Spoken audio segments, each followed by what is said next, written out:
Hey all, welcome to the class, and we are with the chapter Diversity in Living Organisms.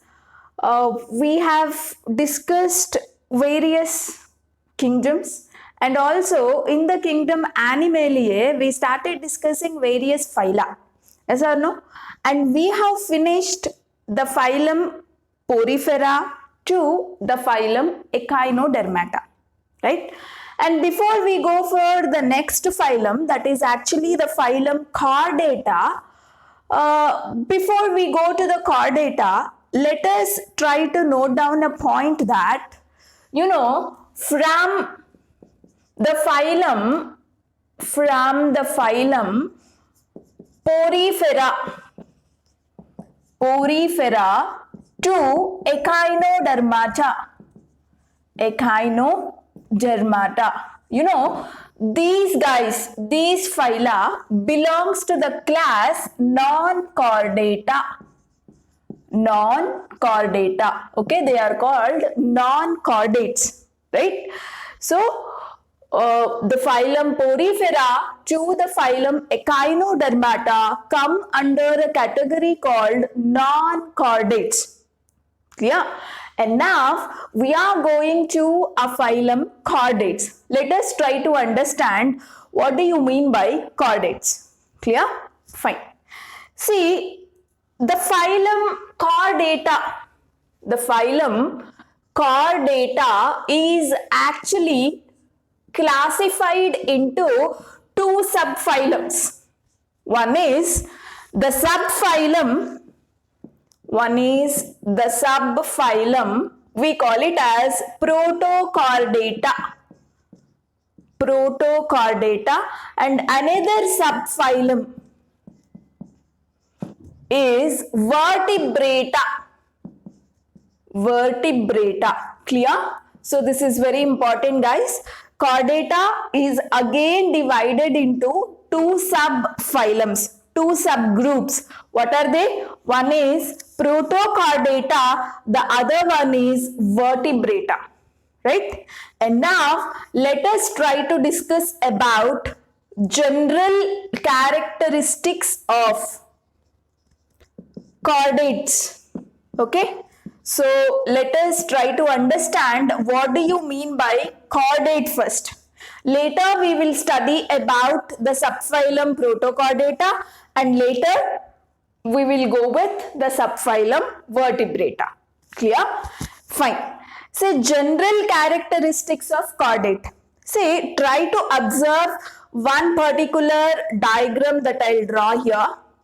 Say this is not the diagram of any particular organism, just to show the general characteristics in an easier way. This diagram we are actually drawing here, right? Say, just try to observe the diagram here. See, this is the back side of the organism and this is the front side of the organism, right? Back side of the organism is called dorsal side, front side of the organism is called ventral side. Say, this is the back side. This is a dorsal side and this front side we call it as ventral side, right? Say, in the back side of any organism, usually you will find a structure called, I'm drawing a structure here, observe carefully. And this structure, we will call it as dorsal nerve cord. Dorsal nerve cord. Very important words. All these words you need to understand. And the next structure I'm drawing is also a very, very, very important structure. Okay. So this is what we will call it as notochord. This is called notochord. And later, this particular structure, this is the front side of the organism. These are called pharyngeal gill slits. Pharyngeal gill slits. So, three different organs, three different parts and the three different new words I have introduced here. Imagine this is some structure in the organism. I'm not taking a peculiar or a very specific organism. Just to show the dorsal side what is present and ventral side what is present, I'm just drawing this diagram here.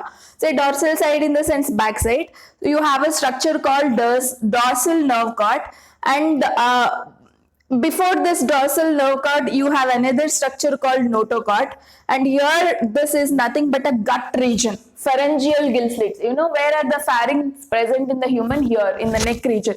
You know this region you have another organ called pharyngeal gill slits, right? And now let us learn what is this dorsal nerve cord, notochord and pharyngeal gill slits. Okay. See here, these are the general characteristics. All chordates, all organisms that come under chordates will actually have these three structures. Okay, in any stage of life, these structures can be present in the embryonic stage or it may be present in the adult stage. Okay, in these forms only or in another forms. Okay. Say such an organisms are called chordates. So what do you mean by chordates? Chordates are the organisms which will have three different structures. One is dorsal nerve cord, notochord and pharyngeal gill slits. So if these structures are there in any organism, in any stage of life, okay, in younger stage or in embryonic stage or in the adult stage, if they have these structures, then those organisms are called chordates. Clear? Fine. And now let us list out the general characteristics of the chordates, right? So all chordates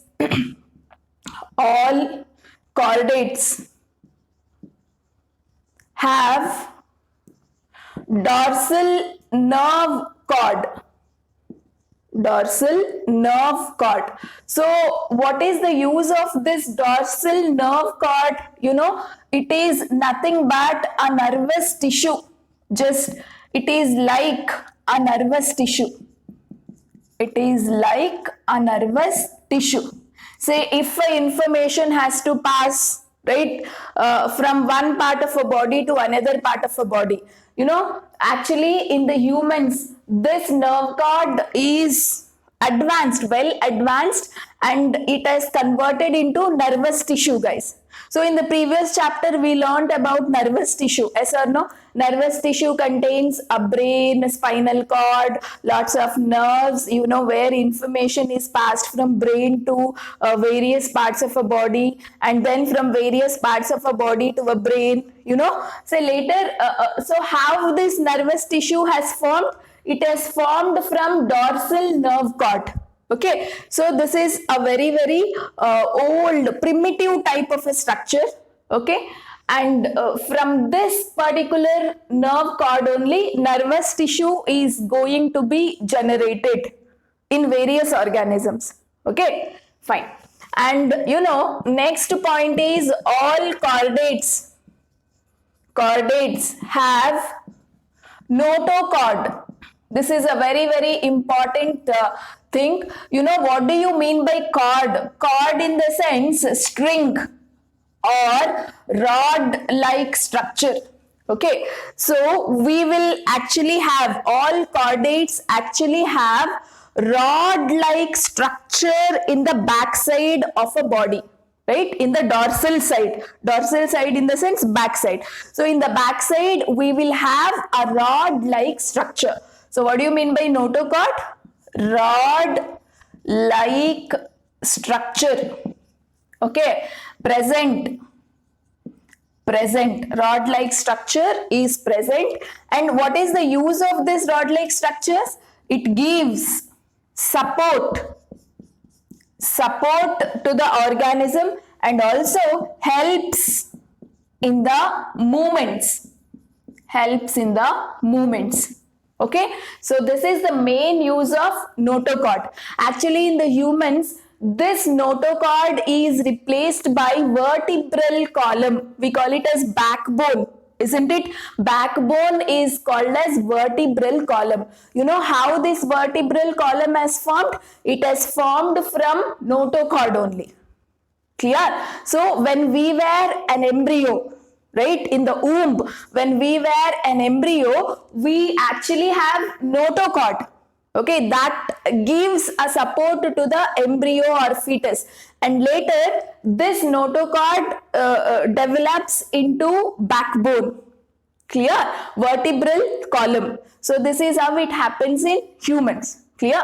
But in all other organisms, in many of the organisms, you know, the notochord is not that very developed. Okay, so all the organisms will not have vertebral column, but notochord is definitely present in all chordates. So what is a notochord? It is a rod-like structure present in the backside, that is dorsal side. And what is the use? It gives support and helps in the movements. Clear? And the next point is all chordates have pharyngeal gill slits. Pharyngeal gill slits. Okay, in the ventral side in the sense front side of the body, you will have pharyngeal gill slits. You know what is the use of this pharyngeal gill slits? Helps in respiration. Say if you want to, if an organism have to take up oxygen gas, and if it has to liberate carbon dioxide gas, you know, it happens through pharyngeal gills. Actually, in the human beings, these pharyngeal gills only have been developed into lungs. You know, with the help of lungs only, no, right? We take oxygen and we give out carbon dioxide. So how did these lungs have formed? It has formed from pharyngeal gill slits itself. Okay, even we humans in the embryonic stage, when we were an embryo, not fully developed into fetus or baby, when we were an embryo, you know, we actually had this pharyngeal gill slits. We actually had this notochord, and we had nerve cord. And later, when a fully developed baby forms in the mother's womb, then this nerve cord have developed into nervous tissue. Notochord has developed into backbone, that is vertebral column, and pharyngeal gill slits have converted or developed into lungs. Got it? Say this is how they have changed in the humans or mammals. Okay, but rest of the organisms have these structures as it is. You know, in any stage of their life. It may be in the embryonic stage or it may be in the adult stage. Clear? So these are the main primary characters of all chordates. So chordates are again divided into two subphylums, no? Protochordata and vertebrata. So all organisms under protochordate, all organisms under vertebrata definitely show these characters in any stage of life. At any stage of life, definitely you will have these characters. Clear?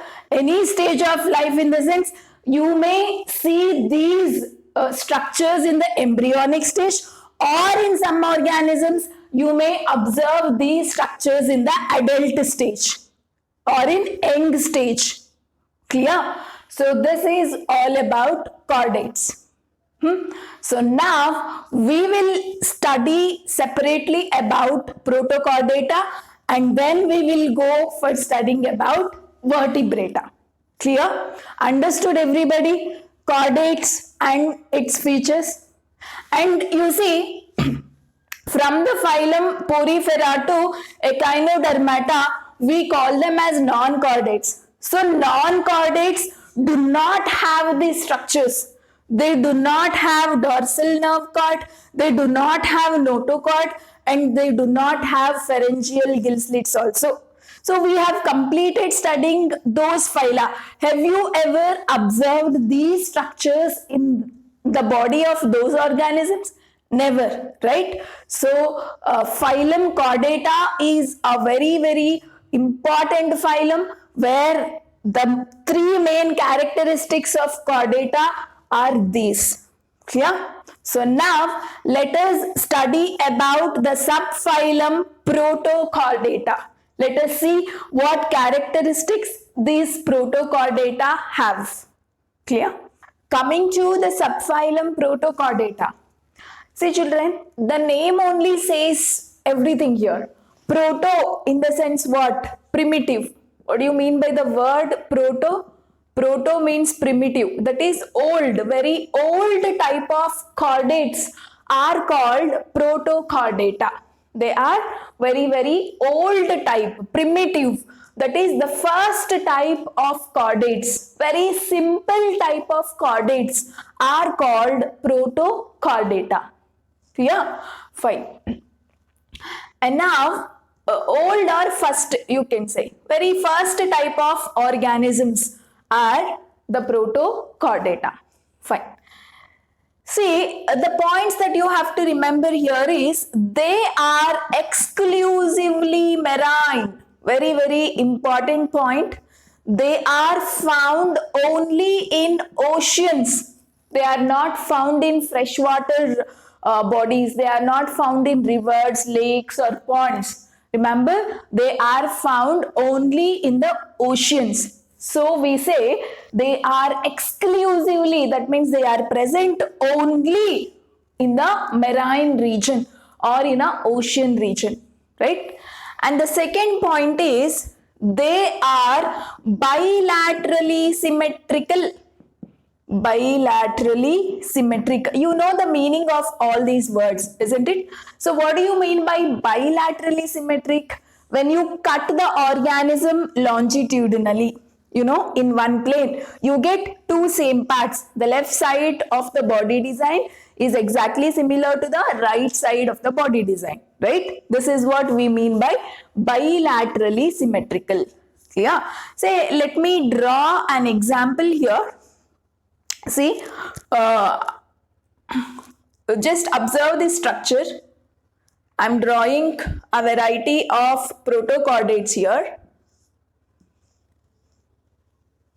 You know, see, this is actually a head region, right? We call the head regions as proboscis.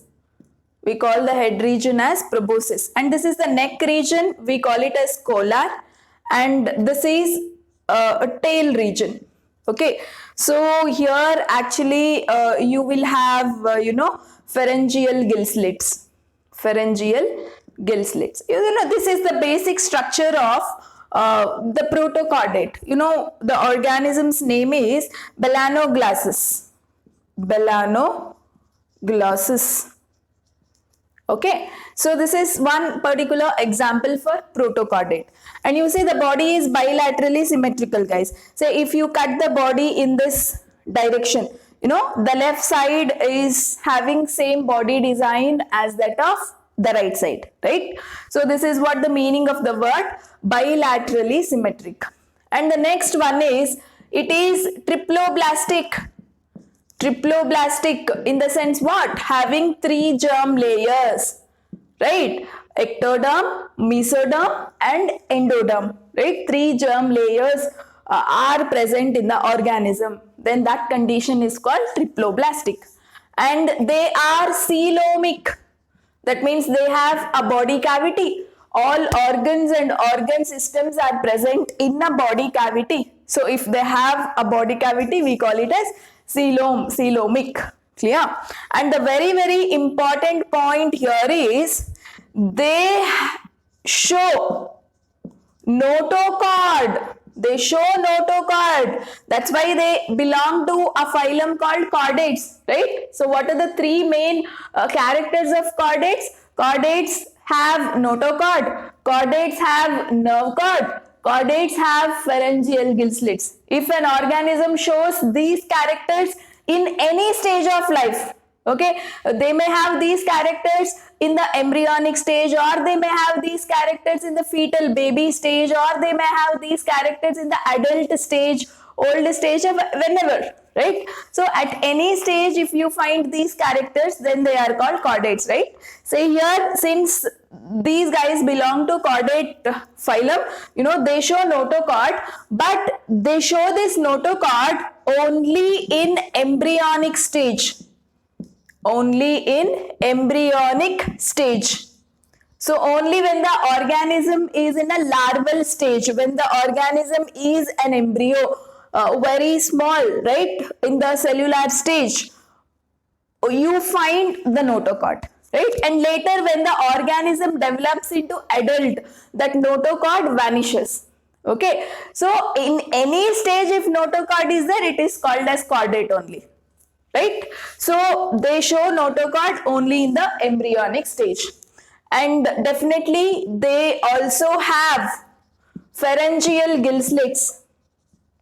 Pharyngeal gill slits. So what is the use of this pharyngeal gill slits, guys? They are used for the respiration purpose. Okay, they are present in the ventral side, that is the front side of a body, right? So these are the main characteristics of the subphylum Protochordata, right?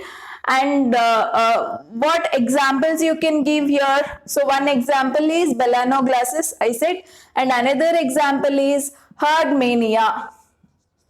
Herdmania. Clear? So here 2 points are very important to remember about this Protochordata. One is they are exclusively marine. They are found only in the ocean. Okay. And the other one is they show this notochord only in the embryonic stage. Only in the larval stage. Right, embryonic stage, notochord is present. So once the organism grows into adult, that notochord vanishes. So this point you have to remember about Protochordata. Clear? And rest of the points are common only. Triploblastic, coelomic, and body is bilaterally symmetrical. Clear? Fine. And now let us go for the characteristics of vertebrata, right? See, chordata is divided into 2 categories, right?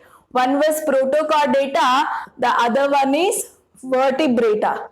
So first let us discuss the characteristics of the subphylum vertebrata. So let me write here subphylum vertebrata.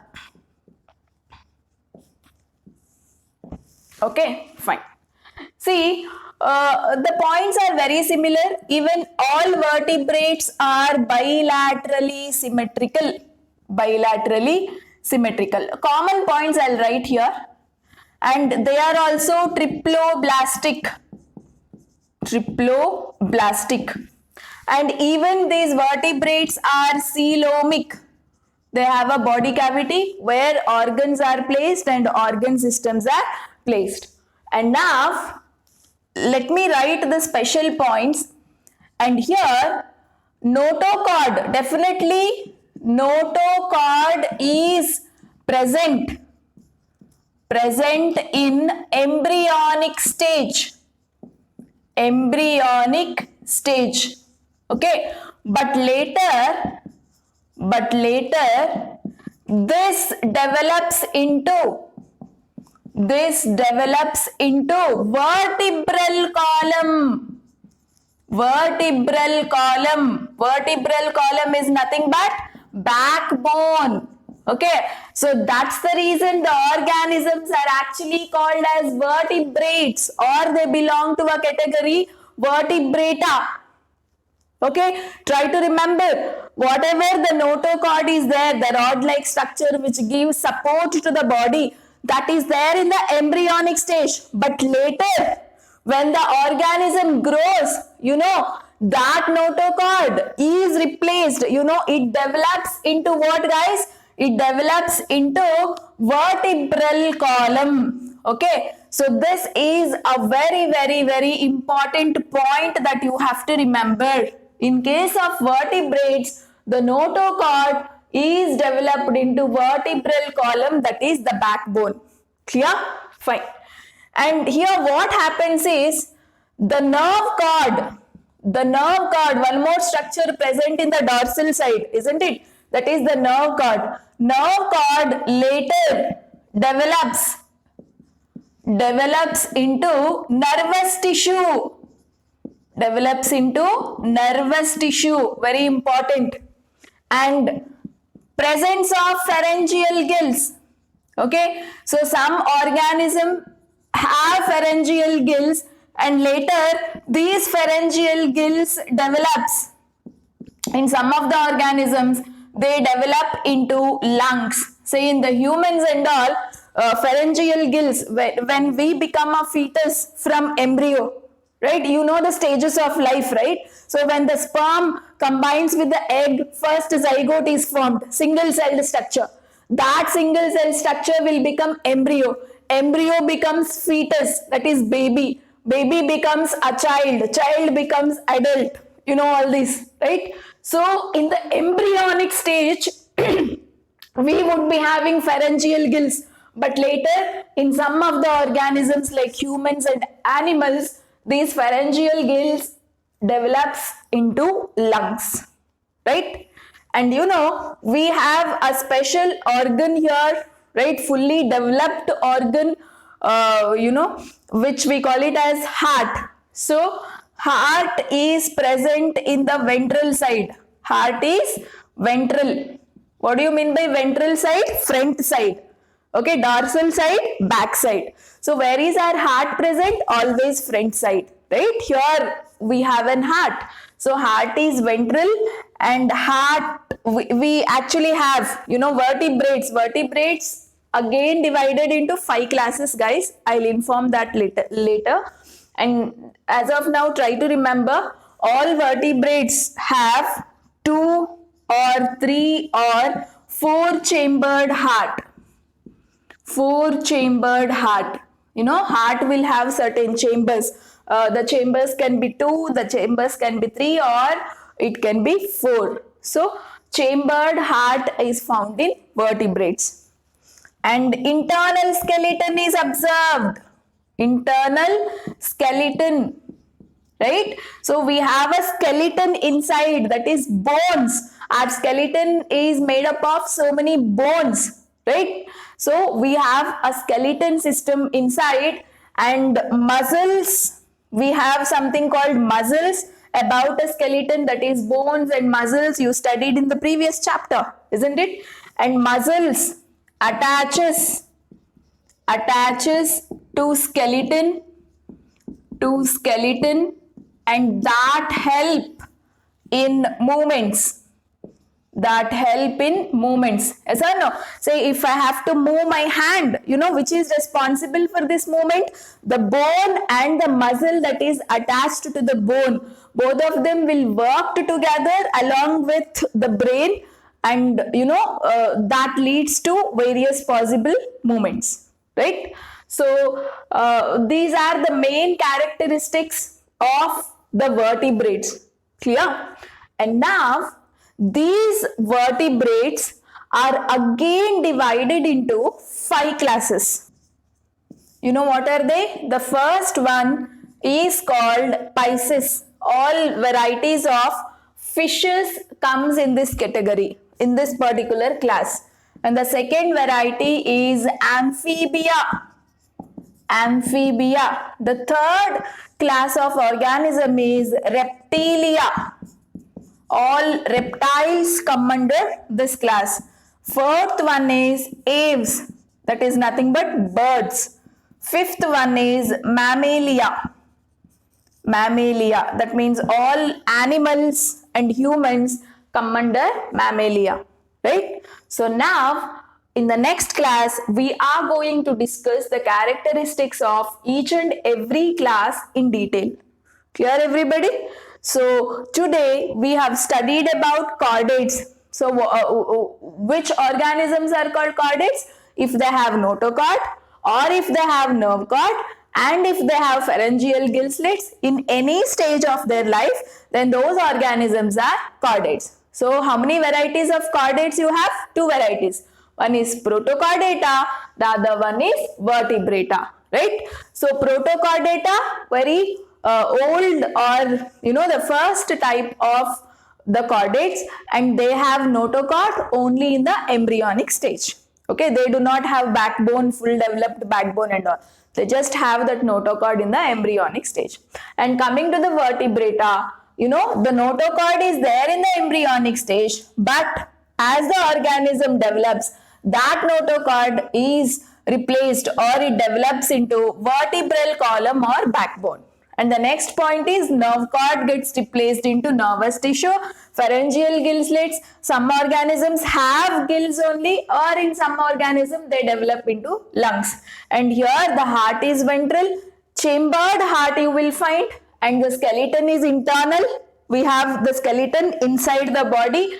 Muscles are attached to the skeleton and that help in the movement, right? And rest of the characters are, they are bilaterally symmetric, triploblastic and coelomic. These are common points. So this is about vertebrata characteristics. There are 5 classes in the vertebrata.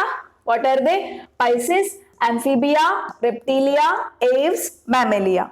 So let us meet up in the next class to discuss about Pisces. Yeah, till then keep revising the concept and subscribe our channel to learn the concepts in the easiest way and in a detailed way. Thank you so much.